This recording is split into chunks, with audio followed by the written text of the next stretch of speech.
আসসালামু আলাইকুম। আজকের ভিডিওটি শুরু করলাম আমাদের খামারের গরুর জন্য ঘাস কাটার প্রস্তুতি নিয়ে। ক্যারেট হাতে চলে এলাম ফাঁকা জমি দেখি। মনে হচ্ছে বর্ষার পানিতে চারপাশ নতুন রূপ নিয়েছে। পানিগুলো দেখতে একদম পরিষ্কার। নীল আকাশে মেঘের বেলা আর প্রকৃতির এই সৌন্দর্য যেন মন জুড়িয়ে যায়। জমিতে অনেক সবুজ ঘাস দেখা যাচ্ছে। কয়েকদিন কাটলেও মনে হচ্ছে না শেষ হবে।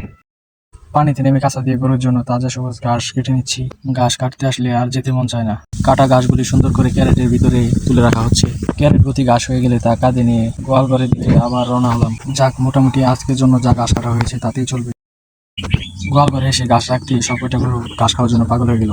গোয়ালের সব থেকে বড় গরু এটাই, তাকে দিয়ে ঘাস দেওয়া শুরু করলাম। আমি ঘাস দিতে দিতে অন্য দিক দিয়ে ছোট ভাই সবগুলো গরুকে ঘাস দিতে লাগলো। গরুকে এদিক দিয়ে ঘাস দেওয়া হচ্ছে আর অন্য দিক দিয়ে ছাগল চলে আসছে ঘাস খেতে। ছোট ভাইকে যেন ভিডিওতে দেখানো হয় তার জন্য একবারই এসে ঘাস দিতে লাগলো। ভিডিওতে যে তাকে দেখানো হচ্ছে না, সে কিছুক্ষণ পরেই দেখতে পাবে। দেখুন এই কালো গরুটা কেমন অলসের অলস, এখনো শুয়ে শুয়ে ঘাস খাচ্ছে। যাই বলেন, ঘাসগুলো কিন্তু মোটামুটি ভালোই ফ্রেশ আছে, ভালো মজা করে ঘাস খাচ্ছে।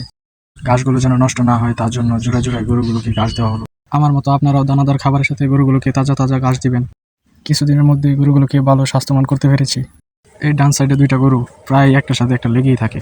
ঘাসগুলো খাওয়ানো শেষ, অন্যদিক দিয়ে ছোট ভাই গরুগুলোকে পানি খাওয়াচ্ছে। বালতির মধ্যে পানি খাওয়াচ্ছে।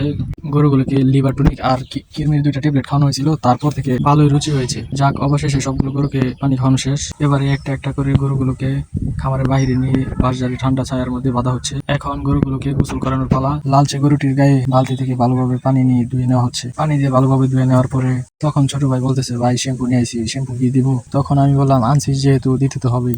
গরুর চামড়া ও লোম পরিষ্কার পরিচ্ছন্ন রাখতে পানিতে শ্যাম্পু মিশিয়ে নেওয়া হলো। এরপরে শ্যাম্পুর ফেনা দিয়ে গায়ের ময়লা ডলে ভালোভাবে পরিষ্কার করে নেওয়া হচ্ছে। ভালোভাবে পরিষ্কার করে নেওয়ার পরে ছোট ভাইকে বললাম, আর ডলতে হবে না, যাক চলবে আজকের জন্য। তখন ছোট ভাই বলতেছে যে, ভাই আমি তো এটা গোসল করালাম, তুমি আরেকটা গরু গোসল করাও। তারপর আমি একটি গরুকে গোসল করিয়ে ভিডিওটি আজকের জন্য শেষ করলাম। সবাই ভালো থাকবেন। আসসালামু আলাইকুম।